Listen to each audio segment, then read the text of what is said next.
কেন আপনি আহলে হাদিস যুব সংঘ থেকে বেরিয়ে আসলেন, তাই না? আচ্ছা শোনেন, ভুল হয়েছে। শেখ আব্দুল সামাদ সালাফি, তাকে কেন বের করে দেওয়া হয়েছে? জিজ্ঞেস করো প্রফেসর ডক্টর মুস্তাউদ্দিন সাহেবকে, তাকে কেন বের করে দেওয়া হয়েছে? আপনি বুঝতে পারেননি? আমি তো ছোট মানুষ, আমাকে জিজ্ঞেস করবেন কেন? আমি এই প্রশ্নের উত্তর দিব না।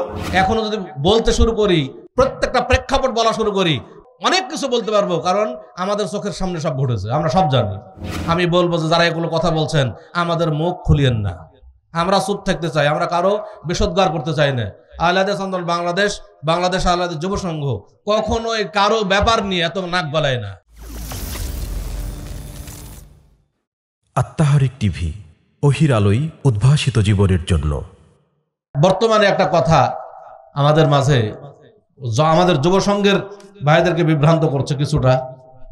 সমকালীন একটা বক্তব্য আমাদের আহলে হাদিসদের মধ্যেই একজন ভাই কোনো এক জায়গায় বক্তব্য দিতে গিয়ে বলছেন যে আহলে হাদিস আন্দোলনে কেউ থাকতে পারে না। তাকে প্রশ্ন করা হয়েছে যে আপনি কেন বের হয়ে গেছেন? তো বলছেন যে আমাকে প্রশ্ন করার আগে আপনি অমুক আলেমকে প্রশ্ন করুন, তিনি বের হয়ে গেছেন, তিনি কেন বের হইলেন?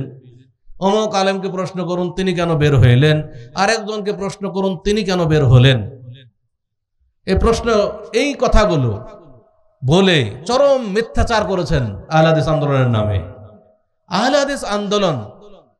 হাদিস আন্দোলন থেকে যারা বের হয়ে গেছেন তাদের বের হওয়ার কারণটা কি? এক নম্বর কারণ যদি বলি, এক নম্বর কারণ হলো দিন আর দুনিয়া। যাদের দুনিয়াবী স্বার্থে আঘাত লাগে তারাই বের হয়ে যায়। আমি জোর গলায় বলতে পারি, পুরা আহলে হাদিস জামাতের মধ্যে মোহতারাম আমিরে জামাত প্রফেসর ডক্টর আসাদুল্লাহ গালিব স্যারের মতো এত পরহেজগার মানুষ এবং এত দুনিয়া বিমুখ পরকালমুখী মানুষ আমার জীবনে আমি দেখিনি।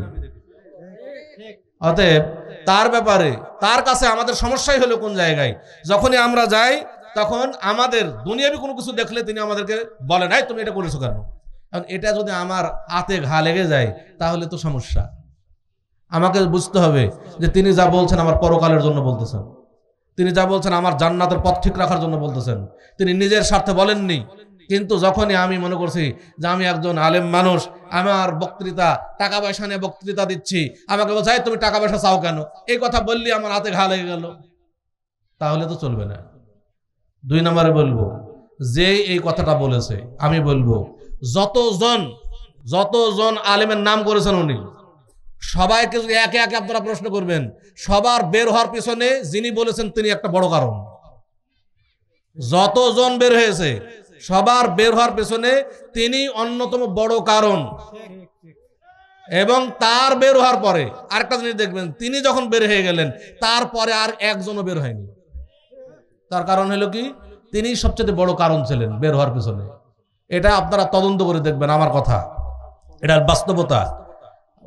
আলহামদুলিল্লাহ, এগুলো আমাদের বেশি কিছু বলতে চাই না, বলতে গেলে অনেক কিছু বলা সম্ভব, আমি বলতে চাইনি। কিন্তু যখন তারা এইভাবে কথা বলে, কি কথার জবাবে কিছু কথা না বললেও সমস্যা হয়ে যায়। এখনো যদি বলতে শুরু করি, এই প্রত্যেকটা প্রেক্ষাপট বলা শুরু করি, তো অনেক কিছু বলতে পারবো, কারণ আমাদের চোখের সামনে সব ঘটেছে, আমরা সব জানি। অতএব আমি বলবো যে যারা এগুলো কথা বলছেন আমাদের মুখ খুলিয়েন না, আমরা চুপ থাকতে চাই, আমরা কারো বিষোদ্গার করতে চাই না।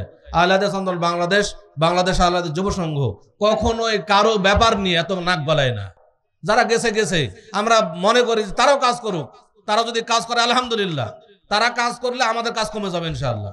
আমরা কখনোই তাদের কাজে বিরোধিতা করি না, কোনো সংগঠনের কাজে আমরা কখনোই বিরোধিতা করি না। অতএব এগুলো থেকে বিরত থাকবেন। এগুলো যারা বলছেন তারা এই মিথ্যাচার থেকে বিরত থাকবেন। মিথ্যার অপকারিতা, মিথ্যার পরিণাম তো আপনার বক্তব্যে খুব বলেন, তাকওয়ার উপকারিতা, তাকওয়ার গুরুত্ব খুব বক্তব্য দেন, কিন্তু নিজের মধ্যে কতটুকু তাকওয়া আছে একটু নিজে যাচাই করে দেখুন। আল্লাহ তাআলা আমাদের বিষয়গুলো বোঝার তৌফিক দান করুন, আমিন।